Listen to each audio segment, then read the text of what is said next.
Hello मित्रों, कैसे हो आप सभी। उम्मीद करता हूँ आप सभी एकदम ठीक होगे, सभी एकदम मौज मस्त होगे। तो गाइस, आज मैं लेकर आ चुका हूँ एक ऐसा एनीमे जिसको देखने के बाद तो ये एनीमे मेरा one of the most favourite anime बन चुका है। एंड मैं ऐसा क्यों बोल रहा हूँ ये तो आपको इसे देखने के बाद ही पता चलेगा। मैं कहूंगा आप लोग इसको एंड तक जरूरी देखना, और जो भी चैनल पर नया हो या जिसने भी अभी तक चैनल को सब्सक्राइब नहीं किया है, फटाफट चैनल को सब्सक्राइब करके बेल आइकन को ऑल पे सेट कर लो, जिससे मेरे न्यू एपिसोड न्यू अपडेट्स का नोटिफिकेशन आप लोगों को पहले से पहले मिलता रहे गाइस। तो गाइस, बिना टाइम फोड़े सीधे ही बढ़ते अपने एपिसोड की तरफ। एपिसोड की स्टार्टिंग में हमें एक बंदे को दिखाया जाता है जो कि एक बैटलफील्ड के बीचों बीच काफी ज्यादा शान में खड़ा था। वो बंदा अपने बारे में बताता है, मैं हूँ किंगरे, जो कि काफी सारी बैटल्स को जीतने के बाद फाइनली राजा बन गया, एक सबसे शक्तिशाली राजा। हमें देखने को मिलता है ये किंगरे जिस दुनिया का राजा होता है वो दुनिया काफी ज्यादा मॉडर्न होती है, लेकिन तभी अचानक से अपना सीन शिफ्ट हो जाता है। हमें दिखाया जाता है किंगरे तो एक काफी गहरे पानी में डूबता ही चला जा रहा है, लेकिन तभी उसे आवाज आती है, प्लीज अपनी अगली जिंदगी में रोशनी को तलाशना।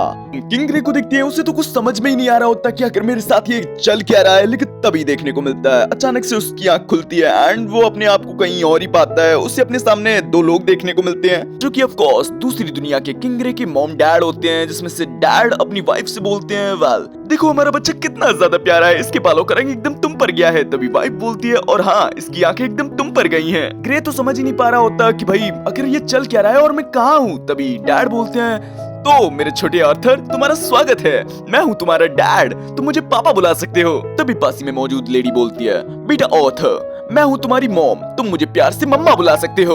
लेकिन हम किंगरे को देखते हैं, वेल इससे अब आर्थर कहना ज्यादा सही रहेगा।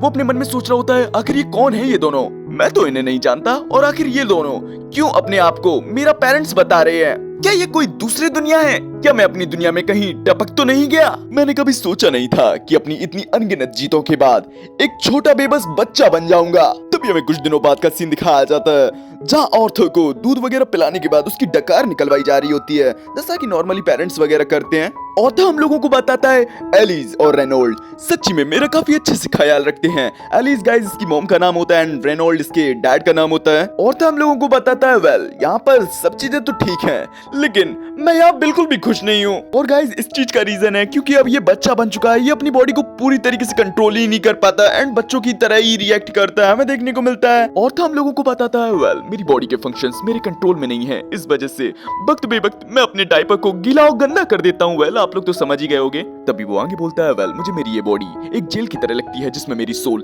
कैद हो गई है। अगर ये कोई सपना है तो मैं जल्द से जल्द जगना चाहता हूँ, मैं अब और एम्बैरेस नहीं होना चाहता। हमें देखने को मिलता है कुछ दिन और भी बीत जाते हैं एंड आर्थर के डैड अपनी मैजिक की प्रैक्टिस कर रहे होते हैं। आर्थर तो लाइक पूरा हिला हुआ कि आखिर ये क्या है। हमें देखने को मिलता है आर्थर के डैड अपनी मैजिक की प्रैक्टिस करने के बाद आर्थर को एक काफी बेहतरीन लुक भी दे रहे होते हैं, लेकिन उनके इस शो ऑफ की बैंड बज जाती है जब उन्हीं का तोड़ा हुआ पत्थर का एक टुकड़ा उन्हीं को आकर लगता है। लेकिन आर्थर की मॉम अपने हीलिंग मैजिक का इस्तेमाल करते हुए रेनोल्ड की चोट को हील करने लगती हैं और बोलती हैं, कम से कम थोड़ा अपना ध्यान भी रखा करो। हम आर्थर को देखते हैं, वो अपने मन में सोच रहा होता है, वेल मुझे नहीं लगा था कि इस दुनिया में ऐसी पावर्स भी एग्जिस्ट करती होंगी। हमें देखने को मिलता है देखते ही देखते अब कुछ और दिन भी बीत जाते हैं एंड रेनोल्ड अपने कुछ साथियों के साथ मिलकर काफी सारे बीस्ट को हंट करने लगा होता है। एंड जैसे वो अपने घर पे आता है वो आर्थर को गोदी लेने की कोशिश करता है, लेकिन जैसे वो अपने हाथों को देखता है उसके हाथ तो काफी ज्यादा गंदे होते हैं। वो बोलता है, वेल लगता है मुझे अपने आप को पहले साफ कर लेना चाहिए। आर्थर अपने मन में सोच रहा होता है, ज्ञान एक बहुत ही बड़ा हथियार है। मैं काफी समय से यहाँ की सिचुएशन को ऑब्जर्व करने की कोशिश कर रहा हूँ, जिससे कि मुझे पता चला है कि यहाँ के लोगों का अपने साथ हथियार रखना तो आम बात है।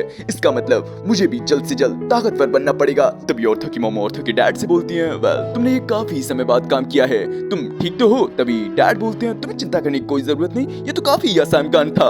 आर्थर को देखते हैं, वो अपने मॉम डैड को देखते हुए सोच रहा होता है, बीते कुछ दिन सच्ची में काफी उलझन बने रहे हैं, लेकिन ये इतने भी बुरे नहीं थे क्योंकि अपने मर्जी मुताबिक सोने की आजादी तो मुझे पहले भी नहीं थी। हमें दिखाया जाता है जब ये किंग था तब ना जाने कितने अटैकर्स ने इस पर सोते टाइम अटैक किया है, इस वजह से ये कभी चैन से सो ही नहीं पाया। तभी हमारा सीन शिफ्ट होकर हमें कुछ महीने बाद का सीन दिखाया जाता है जहाँ आर्थर के मॉम डैड थोड़े परेशान लग रहे होते हैं। वो बोल रहे होते हैं कहीं ये गिर ना जाए। हमें देखने को मिलता है आर्थर पहली बार घुटने के बल चलने की कोशिश कर रहा होता है एंड वो इसमें काफी हद तक कामयाब भी हो चुका होता है। हमें देखने को मिलता है आर्थर एक मिरर के सामने आकर रुक चुका होता है एंड अपने आप को काफी ध्यान से देख रहा होता है।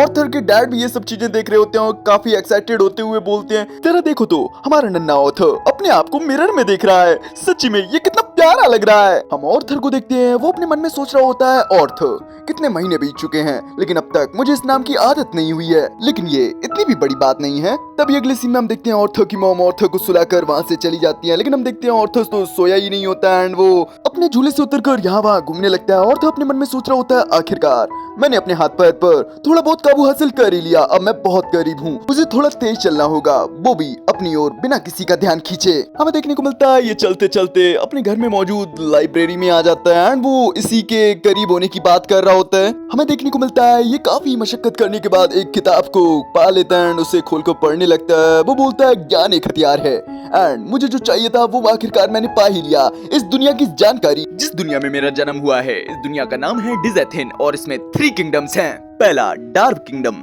जो कि जमीन के नीचे बसा हुआ है, इसे ड्वार्फ का देश भी कहा जाता है। दूसरा एलेनोर किंगडम जो कि जंगल की गहराइयों में बसा हुआ एल्प्स का देश है। और तीसरा सेपिन किंगडम जहां मैं रहता हूँ, ये इंसानों का देश है जिसको सबसे आजादी वाला देश भी कहा जाता है। और मेरी पुरानी दुनिया की ही तरह यहाँ भी राजतंत्र है, बस फर्क इतना है यहाँ पर पीढ़ी दर पीढ़ी राजा बनाया जाता है और मेरे में दूसरे देशों के राजाओं को हराकर उनके देशों को हड़पा जाता था।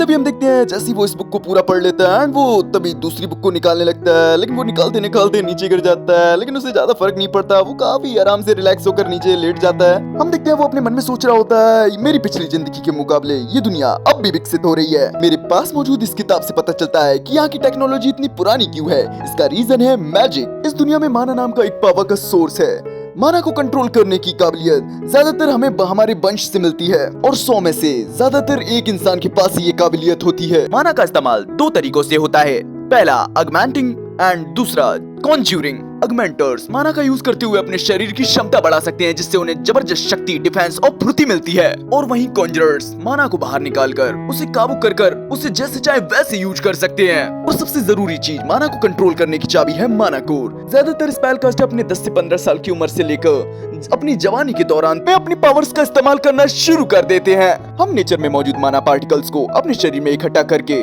उससे अपने शरीर में एक माना कोर को तैयार कर सकते हैं और उस पर काबू करके हम लोग एक बेहतरीन मेज बन सकते हैं। वेल ऐसे ही एक कॉन्सेप्ट को मैं भी जानता हूँ जिसको मैं की कहता हूँ, अपने अंदर की शक्ति को कंट्रोल करके बाहर निकालना। ये सब करने के लिए तुम्हारे पास की का कोर होना बहुत जरूरी है। क्या मेरा पिछली जिंदगी का ज्ञान और मेरी इस जिंदगी का ज्ञान मेरी इस दुनिया में मेरी सरवाइव करने में मदद करेगा? ये बोलते हुए वो मेडिटेशन की स्टेट में बैठ जाता है, लेकिन वो कुछ आगे कर पाता उससे पहले ही उसकी मॉम आकर उसे उठा लेती है एंड बोलने लगती है बेटा ऑर्थर तुम्हें मम्मा को इस तरीके से चिंता में नहीं डालना चाहिए, मैं तुम्हें पूरे घर में ढूंढ रही थी। लेकिन तभी वो ऑर्थर को काफी ध्यान से देखने लगती है। ऑर्थर भी अपने मन में सोचने लगता है क्या इन्होंने मेरे अंदर कुछ नोटिस कर लिया?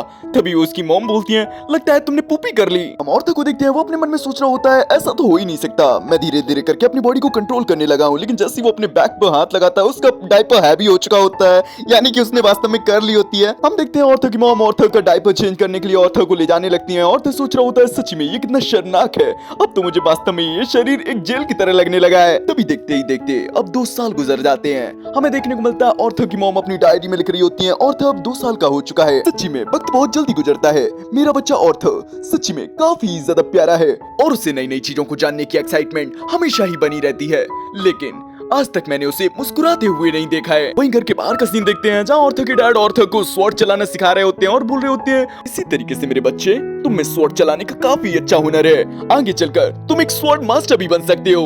एलिस जरा देखो तो हमारा बच्चा कितना टैलेंटेड है। लेकिन हम देखते हैं एलिस तुम आ चुकी होती है, काफी गुस्से में होती है। वो बोल रही होती है आखिर तुम मेरे प्यारे दुलारे क्यूटी पाए बच्चे के साथ क्या कर रहे हो? ऑर्थर के डैड बोलते हैं अरे तुम गुस्सा काहे क्यों करती हो यार, मैं तो बस इससे तलवार चलाना सिखा रहा था। तभी मॉम चिल्लाते हुए बोलती है हमारे बच्चे की उम्र अभी चलने की है ना कि स्वॉर्ड चलाने की, तुम्हें ये समझ क्यों नहीं आता? अगर उसको चोट लग गई तो ऑर्थर की डैड भी लाइक प्लीज यार प्लीज मुझे माफ कर दो यार, प्लीज मेरी कुटाई मत करियो, आगे से तुम जो कहोगी मैं वही करूंगा यार, प्लीज मेरी कुटाई मत करियो। हम ऑर्थर को देखते हैं, वो भी इन सभी चीजों को देख रहा होता है। वो अपने मन में सोच रहा होता है वेल इन 2 सालों के अंदर मैंने अपनी फैमिली का पावर स्ट्रक्चर समझ लिया है, मेरी मॉम के सामने कोई भी नहीं बोल सकता। तभी हमारा सीन शिफ्ट होकर हमें कुछ दिनों बाद का सीन दिखाया जाता है। ऑर्थर अपनी मॉम के साथ एक टाउन में आया होता है। ऑर्थर की मॉम बोल रही होती है वेल हम जब भी टाउन में आते हैं तब तुम्हारा मूड काफी अच्छा हो जाता है। हम ऑर्थर को देखते हैं, वो अपने मन में सोच रहा होता है क्योंकि यहाँ आकर मुझे इस दुनिया को जानने में काफी मदद मिली है। मैं यहाँ मौजूद हथियारों के टाइप्स और क्वालिटी को देखकर मैं यहाँ की टेक्नोलॉजी का अनुमान लगा सकता हूँ। और तो और यहाँ आकर ऐसे ऐसे मटेरियल्स को देखना जो कि मैंने अपनी पिछली जिंदगी में कभी नहीं देखे हैं,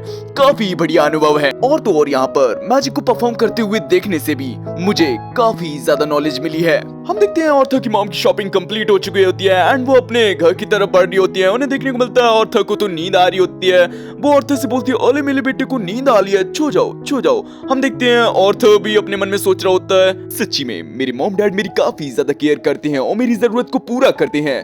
भले ही मुझे इस दुनिया से घुटन होती हो, लेकिन ये लाइफ इतनी भी बुरी नहीं है। क्या परिवार होना ऐसा ही होता है? हमें ऑर्थर के पास्ट का सीन दिखाया जाता है जहाँ एक अनाथालय के सामने एक पेरेंट्स अपने बच्चे को छोड़ जाते हैं। हम देखते हैं ऑर्थर भी दूर से इन सभी चीजों को देखता था एंड उसे काफी बुरा भी लगता था। वहीं प्रेजेंट टाइम में ऑर्थर सोच रहा होता है, मेरा पास्ट चाहे जैसा भी रहा हो, लेकिन ये फीलिंग बहुत ही अच्छी है। हम देखते हैं ऑर्थर की मॉम ने ऑर्थर को सुला दिया होता है एंड वो ऑर्थर से बोल रही होती है, बेटा ऑर्थर सच्ची में मुझे काफी ज्यादा खुशी होती है जब तुम चोरी छुपके अपने नन्हे नन्हे कदमों से छिपते छिपाते लाइब्रेरी में जाके बुक्स पढ़ने लगते हो और मार्केट में जाकर इतनी भीड़ को देखकर, इतने नए नए सामानों को देखकर, इतनी नई नई चीजों को देखकर तुम्हारी आंखें चमक उठती हैं। शायद तुम्हें ये विरासत में मिला है अपने डैड से। मुझे लगता है एक दिन बिल्कुल उसकी ही तरह तुम्हारा मन भी दुनिया देखने का करेगा, लेकिन मैं चाहती हूँ तुम एक शांति भरी जिंदगी जियो मेरे प्यारे बच्चे। हम देखते हैं इसी तरीके से कुछ और दिन भी बीत जाते हैं। हमें देखने को मिलता है ऑर्थर के डैड अपने बेटे के सामने शो ऑफ करने के लिए ट्रेनिंग वगैरह कर रहे होते हैं। वहीं ऑर्थर तो अपने मन में खुश होता है क्योंकि उसे अपने सामने लाइव अपने डैड से कुछ सीखने को जो मिल रहा है। हम देखते हैं ऑर्थर के डैड शो ऑफ करने के चक्कर में एक छोटे से पत्थर के काफी सारे टुकड़े कर देते हैं, लेकिन इस चीज से ऑर्थर तो थोड़ा डिसअपॉइंट हो जाता है क्योंकि उसने अपने डैड से कुछ ज्यादा ही एक्सपेक्टेशन कर रखी होती है। लेकिन तभी पीछे से ऑर्थर की मॉम आ जाती है जो कि ऑर्थर को बताती है, बेटा ये तुम्हारे डैड की पूरी पावर नहीं थी, लेकिन मैं भी तुम्हारी मॉम हूँ, मैं तुम्हें देख कर ही बता सकती हूँ तुम्हें इन चीजों में काफी ज्यादा दिलचस्पी है, तो ठीक है अब तुम अपने डैड की फुल पावर को देखोगे और देखोगे कि तुम्हारे डैड सच में कितने कमाल के हैं। हम देखते हैं ऑर्थर के डैड भी ये सभी चीजें सुन रहे होते हैं एंड वो अपनी पावर्स का यूज करते हुए अपनी लात इतनी जोर से जमीन पर मारते हैं कि काफी ज्यादा प्रेशर रिलीज होता है एंड पूरी जमीन कांप जाती है। हम देखते हैं ऑर्थर भी थोड़ा हिले जाता है एंड ये भी समझ जाता है कि उसके डैड कोई ऐसे वैसे इंसान नहीं है, वो अकेले काफी सारे बंदे को पेल सकते हैं। तभी हम ऑर्थर की मॉम को देखते हैं, वो ऑर्थर को गोदी में ले लेती हैं और बोलने लगती हैं, देखा तुम्हारे डैड कितने ज्यादा कमाल के हैं, वेल अब तुम्हारी निन्नी का वक्त हो गया है, चलो तुम्हें सुला देते हैं। लेकिन हम देखते हैं लाइब्रेरी का गेट खुला होता है एंड ऑर्थर को और भी बुक्स पढ़ने का इच्छा हो रही होती है, लेकिन मॉम उसकी मना कर रही होती है, नहीं अभी तुम्हारी निन्नी का वक्त है। लेकिन हम देखते हैं ऑर्थर तो इमोशनली अत्याचार करने लगता है अपनी मॉम पर, लेकिन हम देखते हैं उसकी मॉम भी पहले तो काफी रेजिस्ट करने की कोशिश करती है, लेकिन एंड में वो भी मान जाती हैं। वो बोलते हुए जाती हैं, बस थोड़ी देर समझे फिर तुम्हें निन्नी करनी पड़ेगी।